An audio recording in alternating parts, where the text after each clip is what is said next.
Halo pemirsa, apa kabar? Senang sekali saya Radha Madlias dapat kembali menemani Anda dalam sebuah program talkshow yang syarat informasi inspiratif untuk Anda dan juga keluarga. Inilah Bincang Sehati.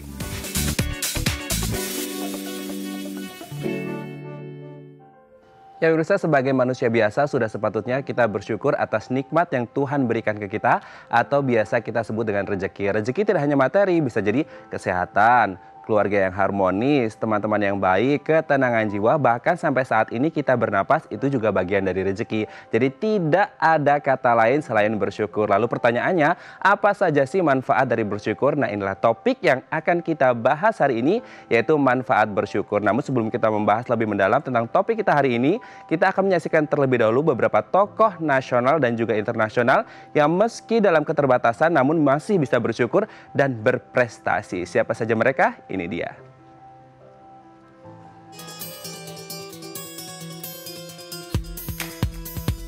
Inilah Angki Yudhistia.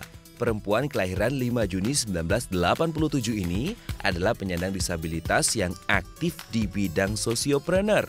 Ia merupakan pendiri Disable Enterprise yang menjadi wadah bagi penyandang disabilitas untuk berkarya. Sewaktu ia kuliah, ia lulus dengan predikat cum laude. Wah, keren ya! Ia juga aktif di organisasi internasional sebagai penulis, motivator. Wah, banyak sekali ya. Yang terakhir, tidak tanggung-tanggung, ia ditunjuk oleh Presiden Joko Widodo sebagai staf khusus presiden dan didaulat menjadi juru bicara di bidang sosial. Wah, keren! Anthony Robles. Ia adalah seorang pegulat profesional yang di tahun 2012 lalu mendapatkan penghargaan The Most Courageous Athlete Award atas prestasinya. Dan tahukah Anda, jika ia menjadi seorang pegulat dengan segudang prestasi ini, ternyata hanya memiliki satu kaki? Yes, satu kaki dan berprestasi. Ia juga menulis buku berjudul Unstoppable From Underdog to Underdog, How I Become a Champion. Sosok yang satu ini pasti sudah tidak asing lagi ya, karena sering muncul di media sosial. Ya, inilah Nicholas James Vujicic, yang lebih dikenal dengan Nick Vujicic. Nick Vujicic adalah seorang warga Australia yang sejak lahir tidak memiliki tangan dan juga kaki. Ia menderita tetra amelia syndrome yang membuat bagian tubuh untuk bergeraknya tidak bisa tumbuh.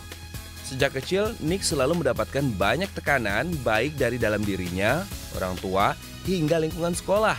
Nick akhirnya berhasil menyelesaikan semua studinya hingga universitas. Setelah itu, ia gemar memberikan seminar motivasi kepada banyak sekali orang di seluruh dunia. Bahkan sampai saat ini ada lebih dari 25 negara yang ia singgahi. Tidak ada orang di dunia ini yang tidak mengenal Stevie Wonder. Ia adalah seorang penyanyi yang sangat berbakat dari kecil meski memiliki keterbatasan. Meski tak bisa melihat, ia sangat pandai dalam bermusik. Bahkan ia bisa memainkan berbagai alat musik yang berbeda. Stevie Wonder hingga sekarang telah memiliki lebih dari 25 album. Ia pun telah memenangkan penghargaan Grammy Award lebih dari 20 kali. Sebuah prestasi yang sulit disamai oleh musisi lain yang memiliki keterbatasan pada tubuh. Berhubung tingkat intelijensinya yang sangat luar biasa, Stephen Hawking bahkan dijuluki sebagai Einstein-nya era modern. Ahli fisika teoritis asal Inggris ini kemudian melahirkan sejumlah penemuan penting, mencetuskan sederet teori hebat, dan menulis berbagai buku yang isinya super brilian. Padahal jika menilik ke belakang, di usianya yang masih muda, ia didiagnosis mengalami ALS atau Amyotrophic Lateral Sclerosis yang mengharuskannya menggunakan kursi roda. Namun, dalam keterbatasan, nyatanya ia mampu menjadi salah satu manusia yang berpengaruh di dunia.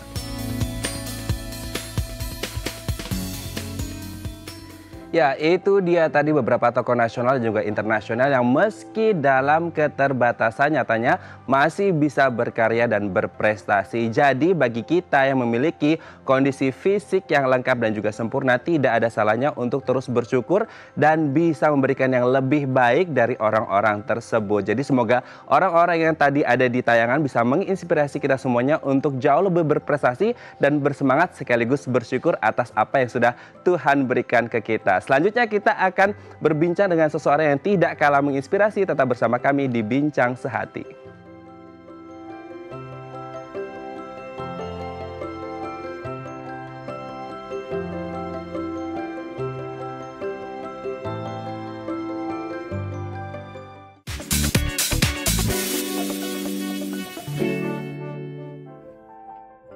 Baik, Anda masih bersama kami di Bincang Sehati. Tadi di segmen sebelumnya kita sudah melihat beberapa tokoh nasional dan juga internasional yang meski dalam keterbatasan nyatanya masih bisa berkarya dan berprestasi. Selanjutnya di segmen ini kita juga akan berbincang dengan seseorang yang sangat menginspirasi kita, yaitu Mbak Laura Lazarus, seseorang yang pernah selamat dari kecelakaan pesawat sewaktu bertugas sebagai pramugari di sebuah maskapai penerbangan di Indonesia. Kita langsung sapa. Halo, selamat pagi Mbak Laura. Halo, selamat pagi. Apa kabar? Wow, luar biasa, tetap semangat dalam Tetap keadaan semangat. apapun hari. Wah, hari ini cantik sekali nih Mbak Laura. Ya dong, kan mau diwawancarain ya. Oke, Mbak Laura, ini hari ini tema kita di Bincang Sehati adalah manfaat bersyukur. Nah, kalau berbicara tentang kisah hidup Mbak Laura, mungkin sudah banyak yang tahu bagaimana struggle-nya Mbak Laura, bagaimana Mbak Laura bisa tetap semangat dan terus berprestasi, menyebar benih-benih kebaikan kepada orang lain. Mungkin bisa diceritakan kembali ke kita semuanya, apa yang sudah Mbak Laura pernah alami ketika mungkin terjadi kecelakaan pesawat tersebut dan kenapa akhirnya bisa terus ada hingga hari ini menginspirasi kita semua.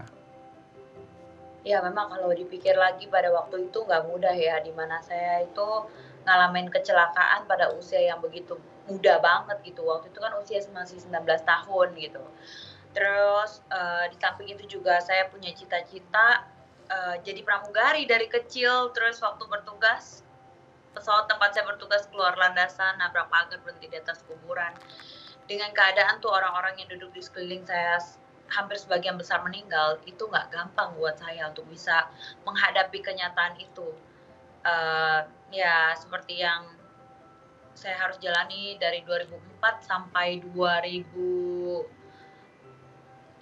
dan sampai sekarang saya masih terus menjalani pengobatan dan total operasi yang saya alami 19 kali di bagian kaki dan 5 kali di bagian muka.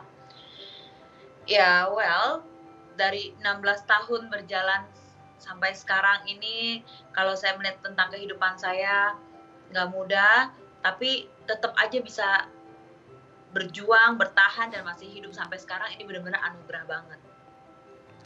Ya, apa yang kemudian Mbak Laura rasakan ketika mendapatkan nikmat dan berkat dari Tuhan diselamatkan dari peristiwa yang sangat mengerikan itu?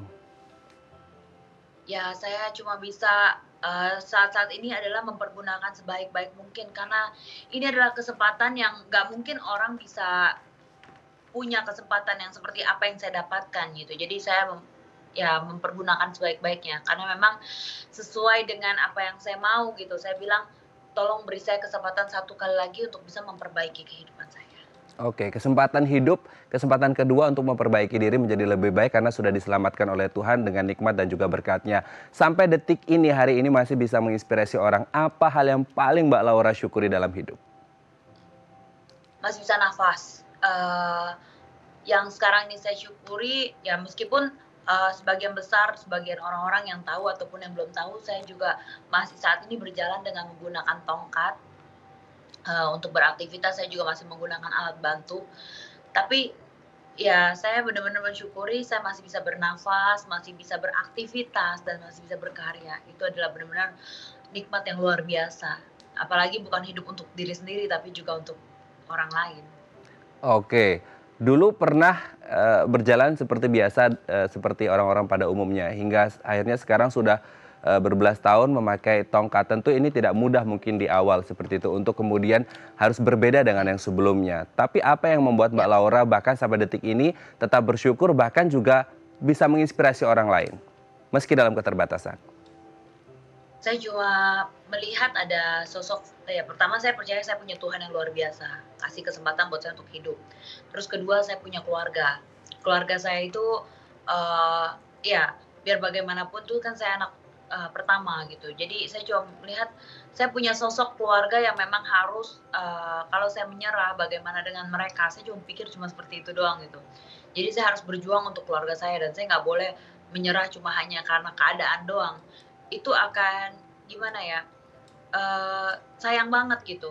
Saya coba berpikir bahwa yang bermasalah kan kaki, yang nggak bisa jalan kaki, tapi bukan berarti otak, tangan itu nggak bisa dipakai gitu. Jadi itu yang membuat saya pikir, "Oke, ini cuma masalah kaki, tapi bagian tubuh yang lainnya masih bisa digunakan," gitu. Mhm. Jadi cuma pikir seperti itu sih, eee, ada yang bilang gini, ya banyak, maksudnya pepatah mengatakan gini, "Kamu lahir miskin, itu bukan salah kamu. Tapi kalau kamu sampai meninggal miskin, itu adalah salah kamu." Mhm. Oke, tapi ketika di awal-awal kemudian harus berbeda dengan yang sebelumnya, apakah sempat juga merasa minder atau malu dan demotivasi untuk malu untuk ketemu orang lain, Mbak Laura? Pasti pasti. Momen itu saya udah pernah lalui. Saya malu ketemu orang, saya down, saya depresi, maksudnya kok hidup gini amat gitu, itu pernah saya lalui. Cuma ya kembali lagi gitu, bersyukurnya ada orang tua, ada ya keluarga, ada Tuhan yang ya paling besar sih support dari keluarga sih, dan Ok orang-orang sekeliling saya. oke, berarti ini adalah support system yang terbesar adalah dari keluarga. Bagaimana dulu keluarga memberikan dukungan kepada Mbak Laura untuk tetap semangat menjalani hidup? Pertama dari mama. Mama tuh, eee, mulai ngurusin ya dari saya lumpuh, ngurusin badan saya, terus bener-bener dia berjuang. Mama saya tuh bener-bener, Wonder Woman gitu. Saya lihat, wow, saya punya anak lumpuh usia 19 tahun tuh nggak gampang loh bener-bener gitu kan. Terus dia rawat badan saya, terus dia bilang waktu saya bilang, "Ma, saya udah nggak kuat lagi, saya mendingan mati aja," saya bilang gitu, "daripada hidup kayak begini, cacat." Terus orang tua saya bilang, "Enggak, saya lahirin kamu nggak cacat." Ya, saya juga hari itu kalau saya pikir saya jadi orang tua saya pada waktu melihat anak saya seperti itu gitu, kalau posisi saya jadi orang tua saya mungkin nggak bisa sekuat itu gitu. Jadi orang tua saya juga bilang gini, papa saya juga bilang, "Tuhan punya rencana yang indah buat kamu. Jadi kamu nggak boleh menyerah." Hari itu saya ingat banget waktu saya histeris ngelihat wajah saya hancur, karena kan dari kecelakaan itu muka ini nih, ini hancur, pipi saya ini hancur. Jadi kalau lihat seperti yang sekarang ini udah jauh lebih bagus banget gitu. Matanya keluar, saya cuma bilang saya histeris gitu lihat keadaan muka, lihat keadaan kaki, lihat kayaknya merasa masa depan tuh udah hancur gitu, kayak nggak mungkin lagi saya jadi pramugari gitu. Terus papa saya bilang gini, "Kamu harusnya bersyukur, kamu masih hidup. Orang-orang yang di sekeliling kamu semuanya meninggal." Jadi dengan keadaan itu saya cuma bisa bukannya saya tenang, malah saya semakin histeris gitu. Saya semakin ngerasa, "Loh, kok Tuhan nggak adil banget gitu, saya yang dari dari saya SMA, saya tuh udah mau berkali-kali bunuh diri, saya udah nggak mau hidup.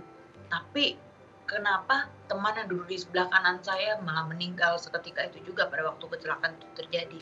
Kenapa bukan saya yang udah nggak mau hidup, saya mati gitu." Ya, dulu saya selalu bertanya seperti itu. Tapi sekarang saya mengerti gitu. Justru masih ada rencana yang Tuhan persiapkan untuk saya, yaitu rancangan yang indah. Ya, ada rencana dan rancangan yang indah dari Tuhan untuk Mbak Laura. Bagaimana Mbak Laura memaknai 16 tahun dari 2004 hingga 2020 hingga saat ini. Bahkan mungkin Mbak Laura pernah berpikir mengakhiri hidup, tidak berarti lagi. Tapi bagi kami semua yang pernah mendapatkan ilmu dari Mbak Laura pasti berpikir Mbak Laura adalah sosok yang sangat luar biasa. Bagaimana Mbak Laura merasakan nikmat dan berkat Tuhan dari 2004 hingga 2020, 16 tahun sudah. Kalau saya ngelihat sekarang gitu ya Mas ya, dengan keadaan, yang saya terima surat, pesan, message dari, Instagram, dari email, dari banyak surat yang masuk, mereka mengucapkan terima kasih kepada saya, bahwa dari apa yang saya sharing-kan, mereka terinspirasi dan mereka mendapat kekuatan. Ada juga yang nggak jadi bunuh diri, karena merasa, oh masalah dia nggak sebanding dengan apa yang saya jalani, ya itu dia, itu menurut saya ini adalah hal yang sangat luar biasa gitu. Orang yang tadinya merasa dirinya itu sampah, orang yang merasa hidupnya nggak ada harapan gitu, tapi di dalam Tuhan selalu ada pengharapan, pengharapan yang baru. Dan sebenarnya apa yang saya lakukan gitu, saya nggak berpikir bahwa, oh ya saya mau menginspirasi orang, no. Saya cuma sharing berdasarkan apa yang telah saya jalani, apa yang saya alami. Jadi nggak by design, tapi ya mungkin design of God gitu. Tapi jauh lebih daripada itu semua, dari proses ini semua proses, nggak langsung instan gitu. Tapi saya menceritakan dari setiap proses yang saya alami, dan itu menginspirasi orang. Itu membuat saya merasa cuma bisa cuma bisa mensyukuri gitu. Ternyata wah, Tuhan nih punya rancangan yang indah untuk setiap makhluk yang Dia ciptakan. Dan setiap kita diciptakan dengan satu tujuan, tujuan baik. Nggak ada orang yang diciptakan cuma untuk nggak ada tujuan gitu. Jadi setiap kita punya tujuan. Ya, Ada dan di semua pasti indah pada waktunya dan itu sesuai dengan rencana dan rancangan Tuhan. Terima kasih Mbak Laura Lazarus yang sudah menginspirasi kita semua meski dalam keterbatasan tapi tetap berkarya, berprestasi dan menginspirasi. Sehat-sehat terus Mbak Laura dan salam untuk keluarga. Baik pemirsa, selanjutnya kita akan membahas tentang manfaat bersyukur. Tetap bersama kami di Bincang Sehat.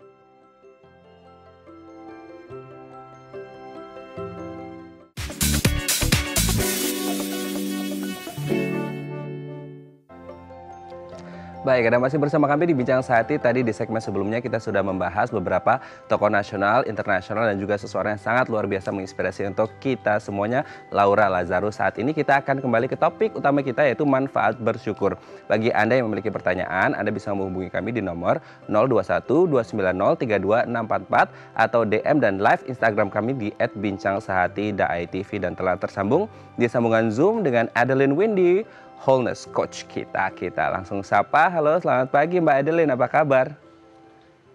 Halo, selamat pagi. Apa kabar? Kabar saya bahagia. Wah, sangat luar biasa ceria ini ya Mbak Adeline ya. Mbak Adeline, kalau kita berbicara topik kita hari ini manfaat bersyukur seperti itu. Sebenarnya banyak orang yang ngomong ya kita harus mensyukuri hidup, kita harus bersyukur. Banyak orang yang bilang seperti itu. It's easy to say bersyukur gitu. Tapi mungkin agak sulit untuk kemudian mengaplikasikan bersyukur. Tapi kalau kita berbicara tentang syukur itu sendiri, apa sih makna bersyukur yang lebih mendalam, Mbak Adeline? Oke, sebetulnya bersyukur menjadi sulit karena kita jarang melakukannya. Ya, sesuatu yang kita jarang lakukan dan di mindset kita pikir bahwa itu sesuatu yang sulit, maka akan ada resisten. Dari diri kita, otak kita akan bilang bahwa oke, sebaiknya tidak dilakukan. Dan ketika ini kita lakukan terus-menerus, maksud saya tidak melakukan terus-menerus dalam waktu yang panjang, maka ya ketika kita harus bersyukur rasanya sulit banget gitu. Nah, so apa yang dimaksud dengan bersyukur? Sebetulnya bersyukur adalah sesuatu yang mampu kita akses kapanpun. Ini adalah suatu perasaan, pengalaman yang tidak terkondisikan. Jadi batin kita betul-betul merasa lega, ikhlas. Gitu. Karena kadang-kadang kita bersyukur dengan adanya sesuatu, kita bersyukur kalau kita mendapatkan gaji, kita bersyukur kalau kita mendapatkan sesuatu atau meraih atau mencapai sesuatu. Nah, apakah kita bisa menyebut bahwa kondisi tersebut bersyukur? Atau kita bisa juga bersyukur ketika kita mengalami sesuatu yang tidak kita harapkan. Jadi, pada intinya bersyukur adalah kondisi batin yang damai, yang tenang. Gitu. Oke. Kondisi batin yang damai dan tenang itu disebut dengan bersyukur. Tapi sejauh mana kita bisa melihat bahwasanya rasa syukur kita itu memang diawali benar-benar dari hati yang damai dan juga tenang. Kadang kan kita cuma di mulut saja tapi di hati itu masih belum damai dan tenang ini Mbak Adeline. Yes, lagi-lagi ini butuh satu kita harapkan akan bergejolak. Ketika bergejolak, apa yang adalah kabur dari peristiwa tersebut. batin gejolak atau sudah ada yang terjadi, kita berusaha untuk melarikan diri. Nah, jadi kalau ada hati itu seperti apa? Coba gitu. Jadi kita belajar melihat. Oke, sepertinya kita mengalami gangguan teknis dengan koneksi kita melalui Zoom dengan Mbak Adeline Windy yang seorang wholeness coach. Seperti kita tahu bahwasanya kalau kita berbicara tentang bersyukur, banyak sekali hal yang bisa kita lakukan untuk bersyukur, seperti itu ya. Karena kalau kita tidak bisa bersyukur, apapun yang sudah kita berikan juga tidak akan mampu membuat kita menjadi orang yang puas. Katakanlah seperti saat ini, ketika kita mendapatkan gaji, semisal gaji kita 1 bulan 10 juta.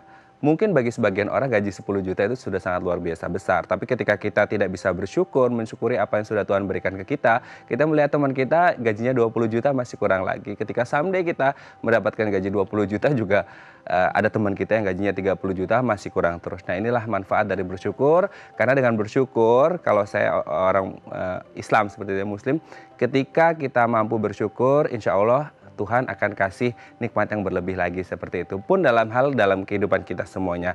Ketika kita dianugerahkan keluarga yang harmonis, teman-teman yang baik, ketenangan jiwa tadi seperti disebutkan oleh Mbak Adeline Windy bahwasanya ketika kita bisa merasa damai dan tenang dalam jiwa kita, itulah saat atau masa di mana kita mampu mensyukuri apa yang sudah Tuhan berikan ke kita semuanya. Kita akan mencoba menghubungi lagi Mbak Adeline Windy.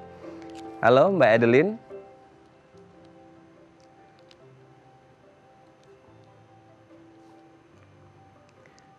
Halo Mbak Adeline, bisa dengar suara saya? Bisa. Oke, Mbak Adeline, kita lanjutkan lagi obrolan kita.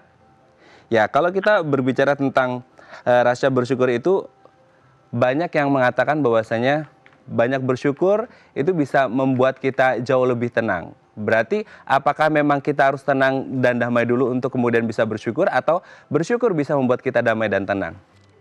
Keduanya. Oke. Bergerak, ya. Keduanya bergerak. Jika kita bisa bersyukur, berlatih untuk bersyukur, maka kita bisa mengakses kedamaian, ketenangan. Dan justru sebaliknya, kalau kita mampu untuk melatih diri setiap hari menghadapi sesuatu dengan damai, di situ akan muncul rasa syukur. Oke, tapi kalau keadaannya susah pun masih bisa dilatih ya Mbak ya? Sangat bisa dilatih. Justru bersyukur, kedamaian, batin yang tenang, itu hanya bisa dilatih ketika keadaannya tidak sesuai dengan yang kita harapkan.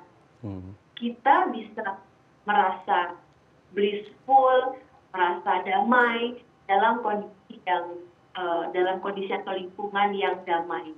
Nah, tapi apakah kita mampu untuk damai, tenang, bersyukur ketika lingkungan kita tidak suportif, ketika banyak kekacauan di luar?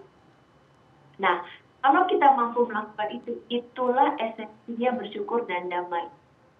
Karena tidak terkondisi. Kamu mau dikasih tempat apapun, kondisinya bagaimanapun, di luar mau ada perang, di dalam rumahku gempa dan lain-lain, berantakan, anakmu menangis, kerjaanmu terbengkalai, tapi hatimu tetap dalam keadaan yang damai dan ada syukur di sana. Oke, tapi kita sering melihat ini Mbak Laura, banyak Mbak Adeline, bahwasanya banyak yang punya excuses seperti itu dalam hidup. Ketika mereka menghadapi hal-hal yang berat, mereka ada excuses yang mungkin saja bisa terjadi dalam hidup kita. Bagaimana Mbak Adeline melihat orang-orang yang dalam tanda kutip punya excuses dalam hidup mereka? Ya, orang-orang inilah yang kita sebut selalu melarikan diri dari masalah. Jadi misalnya ada suatu benturan, ada konflik yang terjadi, alih-alih untuk dihadapi, karena ketika kita menghadapi rasanya nggak nyaman banget dan rasanya nggak enak banget.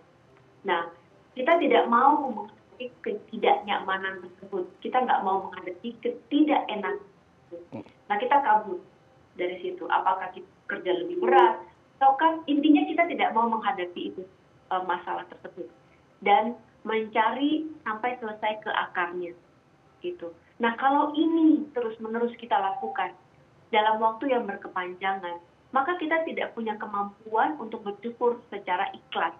Kita tidak punya kemampuan untuk damai dengan penuh.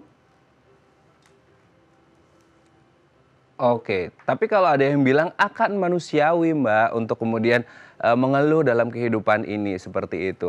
Apalagi kita punya akal pikiran yang bisa mungkin menakar di titik mana kita bisa mengeluh dan di titik mana kita bisa bersyukur. Apakah itu akan selalu benar seperti itu? Kita manusiawi, jadi mengeluh juga ya nggak apa-apa gitu. Yes, mengeluh itu bukanlah sesuatu yang buruk. Jadi ketika saya bilang, aduh tidurnya baru 2 jam, tapi pagi ini harus kerja lagi. Aduh, saya belum makan, tapi harus melakukan sesuatu, harus ada kegiatan baru. Ada sesuatu yang saya keluarkan, ada informasi yang saya keluarkan. Nah, selama ini kita melihat, persepsi kita melihat informasi tersebut sebagai keluhan yang buruk. Ini ngeluh mulu sih nih orang. Gitu. Nah, nggak begitu juga, itu informasi yang keluar. Tapi kita memberikan persepsi sebagai sesuatu yang buruk, negatif. Artinya orang tersebut tidak mau cukup berusaha, orang tersebut tidak mau ada rasa syukur atau ada rasa damai. Nah, enggak seperti itu. Mengeluh boleh saja, menginformasikan lebih tepatnya.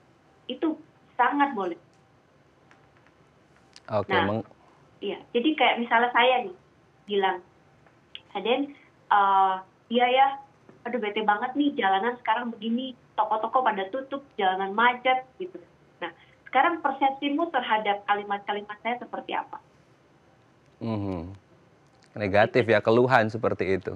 Iya, padahal itu kan informasi yang saya keluar. Oke, berarti itu informasi sebenarnya bukan keluhan ya. Bagaimana kita menginformasikan sesuatu hal dalam diri kita tapi tidak berfokus pada masalahnya. Kalau berfokusnya tadi seperti jalanan macet mungkin bisa jalur yang lain, atau kalau toko tutup ya cari toko yang lain seperti itu ya. Oke, Mbak Adeline, nanti kita akan melanjutkan perbincangan kita bagaimana sih kalau kita sudah di titik di mana kita merasa lelah dengan kehidupan. Bagi Anda pemirsa yang memiliki pertanyaan, Anda bisa menghubungi kami di nomor 021 290 3244 atau DM dan live Instagram kami di @bincangsehati.tv. Kami akan segera kembali.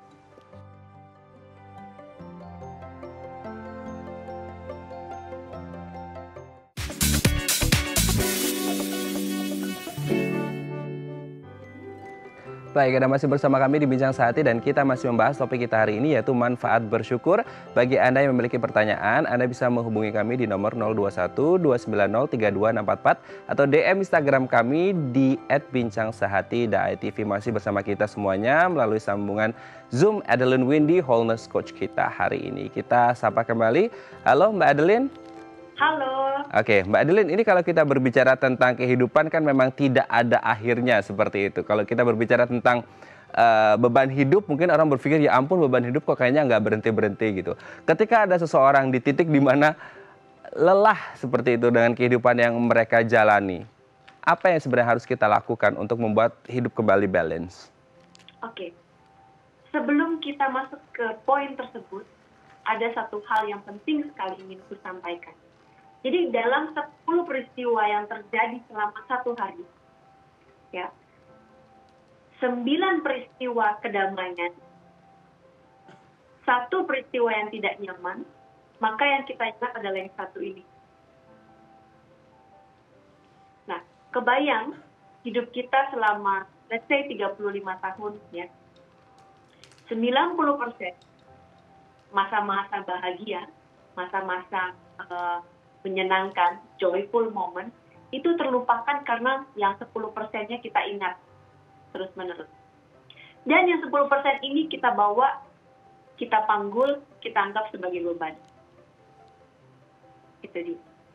Nah, masuk ke pertanyaan tadi, bagaimana menyikapi bahwa kita merasa ada beban, bagaimana menyikapi beban hidup tersebut. 1, merubah perspektif, merubah mindset kita bahwa tidak seperti itu. Kita selalu diberitahu bahwa hidup seperti roda, kapan di atas, kapan di bawah. Gitu.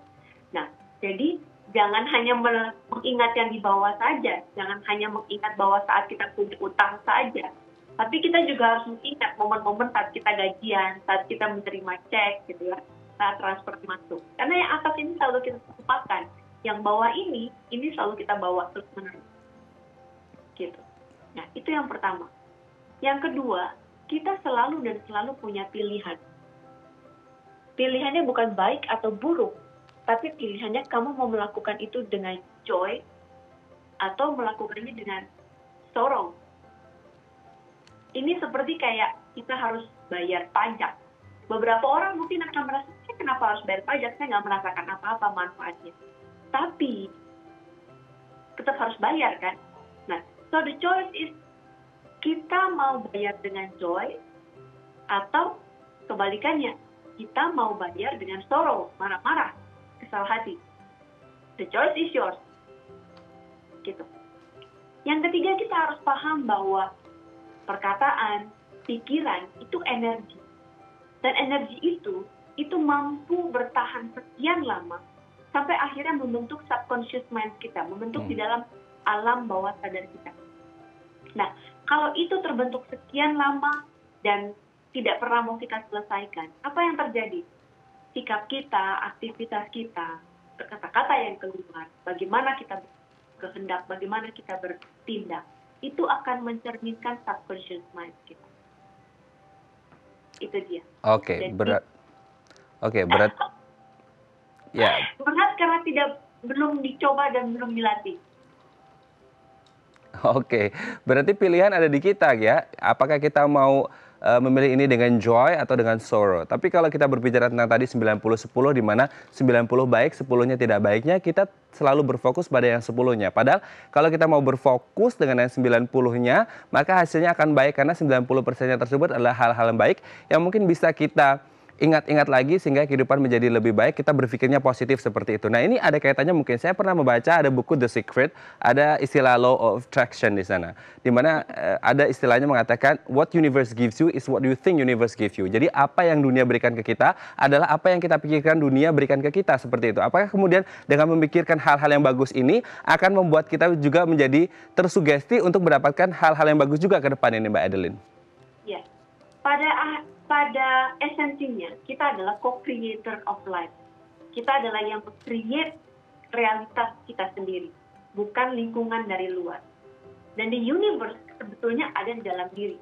Kalau kita berpikir tentang teori makrokosmos, alam semesta, kita adalah bentuk alam semesta mini, mikrokosmos. Gitu.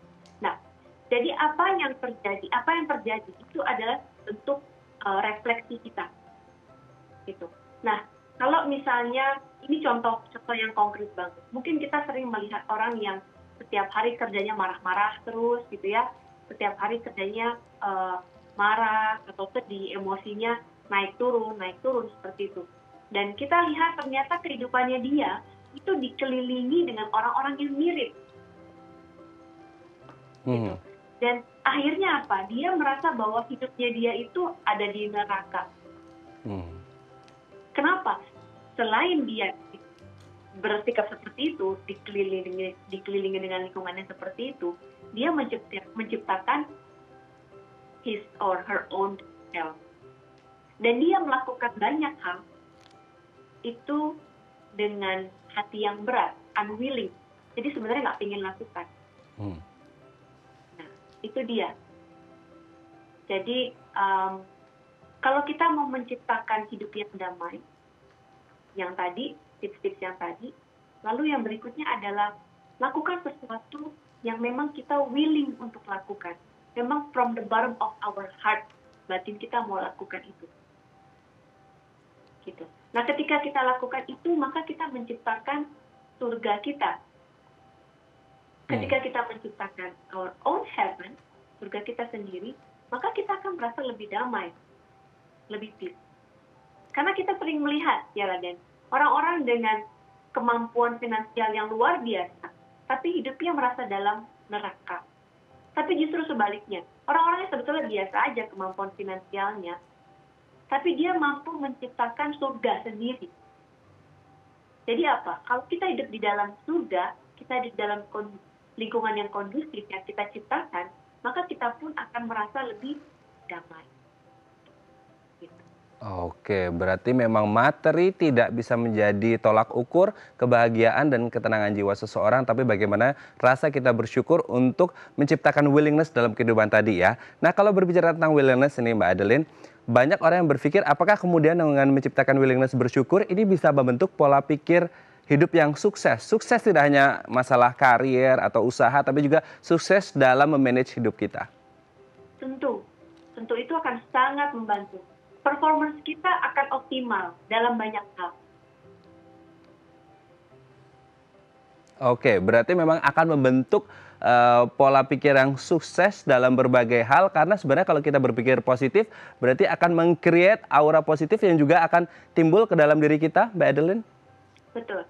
Ketika kita berpikir bukan positif sebagai sesuatu yang baik, tapi berpikir sesuai dengan batin kita, sesuai dengan keinginan kita, maka itu akan ada terus di dalam sini, masuk ke dalam subconscious kita, sehingga perkataan kita, tindakan kita juga akan keluar, itu menciptakan. Lalu kita lakukan setiap hari, kita lakukan sesering mungkin, maka akan menciptakan habit. Dan habit will create yourself. Jadi kita ini diciptakan oleh kebiasaan. Kalau kebiasaan kita, ritual kita bangun pagi hari, itu sudah, wah, hari yang luar biasa. Saya memang hari ini harus bayar pajak, saya hari ini harus bayar cicilan ini, begini. Tapi hari ini saya akan melakukan ini, saya akan create konten baru, saya akan syuting, saya akan ini dan itu segala macam.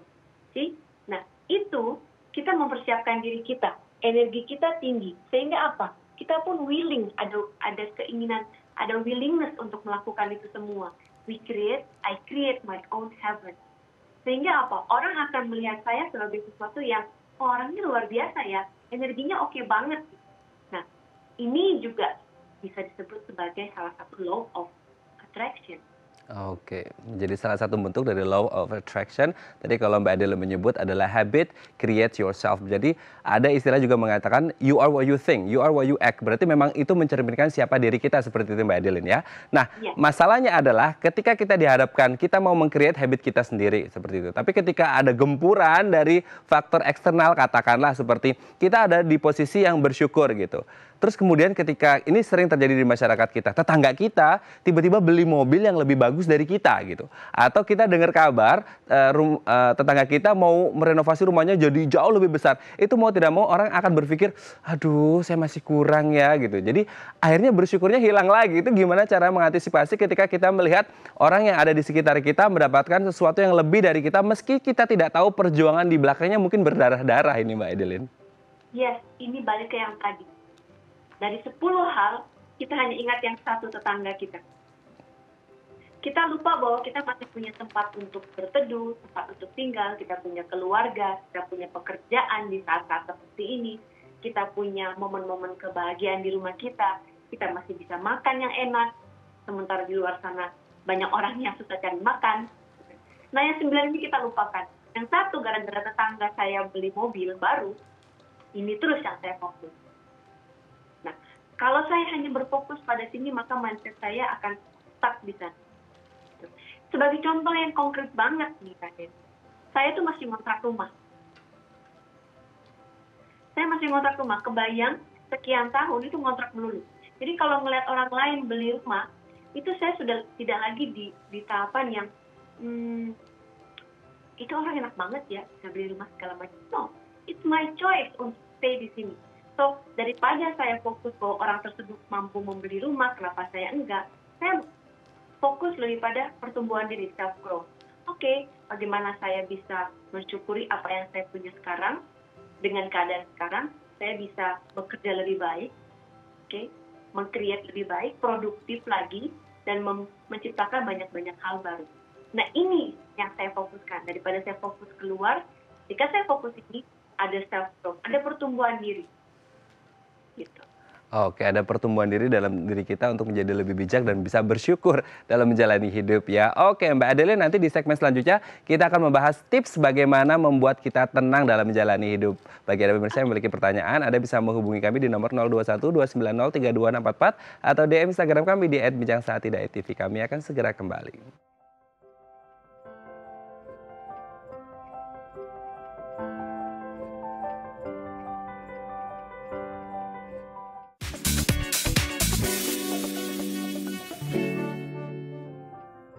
Baik, Anda masih bersama kami di Bincang Sehati dan kita lanjutkan perbincangan kita dengan Mbak Adeline Windy, Wholeness Coach tentang manfaat bersyukur. Namun di segmen ini kita akan membahas beberapa tips yang bisa kita lakukan untuk membuat hidup kita menjadi lebih tenang. Mbak Adeline, di segmen ini kita akan membahas tentang beberapa tips bagaimana kita bisa membuat hidup kita menjadi lebih tenang ya Mbak Adeline. Yang pertama adalah jangan berpikir negatif. Nah, ini yang sering terjadi di masyarakat kita. Mungkin ada kaitannya dengan 90-10 tadi ya, bagaimana kita melihat yang fokusnya ke 10-nya ada, tapi yang 90-nya kita bisa lihat gitu kan.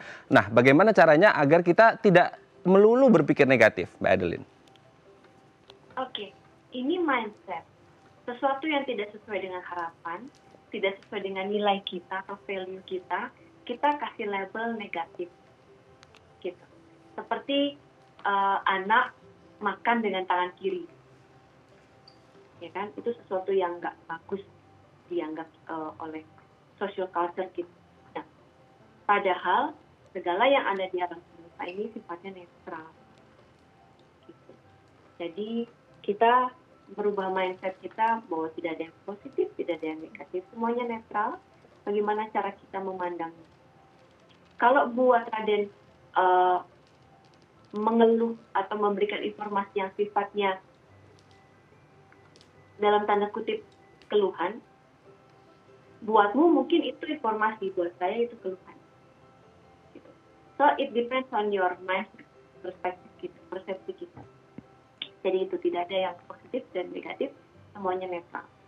Oke, itu tergantung pada bagaimana kita labeling terhadap sesuatu hal dalam hidup. Tidak ada yang positif, tidak ada yang negatif, semua netral. Tergantung perspektif personal kita masing-masing, seperti itu ya Mbak Adeline ya. Oke, kita lanjut ke tips yang kedua setelah jangan berpikir negatif. Yang kedua adalah berhenti tenggelam dalam pikiran kacau. Ada banyak kemudian orang-orang yang play victim, play drama dalam kehidupan, apalagi zaman sekarang. Kemudian mereka akhirnya terpuruk dalam keadaan yang jauh lebih kacau dari yang seharusnya terjadi, yang biasanya terjadi gitu. Yang akhirnya mereka merasa mereka paling terbebani, mereka paling tersiksa di seluruh dunia, hingga akhirnya hidup mereka bukan getting better, tapi getting worse gitu. Ya, dan akhirnya sampai ke self-sabotage. Nah, ini sering terjadi dan saya dulu pernah sempat mengalami ini. Nah, ketika kita ada di dalam kondisi seperti ini, kita perlu tahu bahwa satu, ini adalah mindset kita sebagai korban. Karena kita melihatnya hanya kita sebagai korban saja. Kita tidak mau melihat 9 peristiwa lainnya atau 9 pelajaran yang diambil dari peristiwa ini. 9 pelajaran yang baik yang bisa kita ambil dari peristiwa yang sekarang. Itu yang pertama. Lalu yang kedua, bahwa kita selalu punya pilihan, Raden. Apakah kita mau fokus terhadap perasaan itu, ya, dalam artian yang tenggelam dalam perasaan itu, saya adalah korban, gara-gara dia saya begini, kalau nggak ada dia saya mungkin akan hidup lebih baik. Nah, kita apakah mau fokus terhadap perasaan tersebut? Lalu yang ketiga, dan ini yang penting adalah coba latih untuk tidak memberikan privilege kepada orang lain atas kebahagiaan kita. Gitu. Jadi kita belajar bertanggung jawab untuk diri sendiri. Oke, bertanggung jawab. Tidak kita gantungkan ke kondisi luar. Jadi orang lain itu bisa berbuat sesuatu apapun. Buat saya dia mengecewakan, tapi buat dia itu bukan mengecewakan. Nah, coba untuk berpikir merubah mindset seperti nomor 1 tadi, dan nomor 3 adalah untuk merubah juga mindset bahwa kondisi kita itu bukan tanggung jawab orang tersebut. Kondisi kita adalah tanggung jawab diri sendiri. Jadi jangan memberikan privilege ke orang lain untuk mempengaruhi kebahagiaan atau ketidakbahagiaan hidup kita. Oke, kondisi kita adalah tanggung jawab kita. Nah, salah satu hal yang menjadi tanggung jawab kita dalam kehidupan adalah bagaimana kita tidak too narrow ya, terlalu sempit dalam berpikir, tapi bisa memperluas sudut pandang dalam kehidupan, lebih open minded. Apakah itu juga bisa menjadi salah satu tips untuk membuat hidup kita menjadi lebih tenang, untuk lebih open minded, untuk memiliki sudut pandang yang jauh lebih luas, Mbak Adeline? Yes, tentu saja. Ya, broaden your space, broaden your mind, itu akan membantu kita untuk hidup lebih tenang, untuk membantu kita lebih bijak, dan kita akan dapat pencerahan-pencerahan setiap hari, pencerahan-pencerahan kecil tersebut. Karena lagi-lagi kita memutuskan sesuatu, Raden, atau saya berpikir sesuatu itu karena saya punya pengalaman, saya punya nilai, saya punya value yang akhirnya mempengaruhi keputusan saat ini. Nah, orang lain atau kondisi di luar saya itu juga punya value, nilai, dan peristiwa atau pengalaman-pengalaman sebelumnya yang mempengaruhi keputusan saat ini. Oke. Nah, itu nggak akan pernah bisa ketemu, kan? Saya nggak bisa memaksakan pandangan saya, orang lain juga begitu sebaliknya. Jadi lebih baik saya melihatnya sebagai sesuatu yang utuh, yang bulat, yang besar. Oke. Oke, yang terakhir Mbak Adeline, bangkit dan bergerak maju. Yes. Bangkit dan bergerak maju, dan dengan kerendahan hati mau menerima kapan waktu kita merunduk, menangis, dan akan bangkit lagi, dan akan merunduk, menangis lagi, dan akan bangkit lagi, merunduk, menangis lagi. Jadi kita bisa menerima kondisi ketika kita menangis, dan di saat itu kita tahu bahwa dia akan selesai, kita akan bangkit maju, dan suatu saat nanti ketika kita bangkit maju, karena dunia ini, alam semesta ini unpredictable, terima unpredictable itu. Oke. Ya. Jadi kita juga bisa siap kapan waktu kita di bawah, kapan waktu kita di atas. Oke, kita harus siap kapanpun itu. Yang penting adalah kita terus berpikir positif bahwa Tuhan punya rencana yang baik untuk kita semua. Terima kasih Mbak Adeline Winnie sudah bergabung bersama kita. Baik pemirsa, bagi Anda yang memiliki kritik dan saran, Anda bisa menghubungi kami di nomor 0889 8100 5000 atau bisa follow media sosial kami di @bincangsaati.tv. Saya Raden Madles pamit, sampai jumpa dan selamat beraktivitas.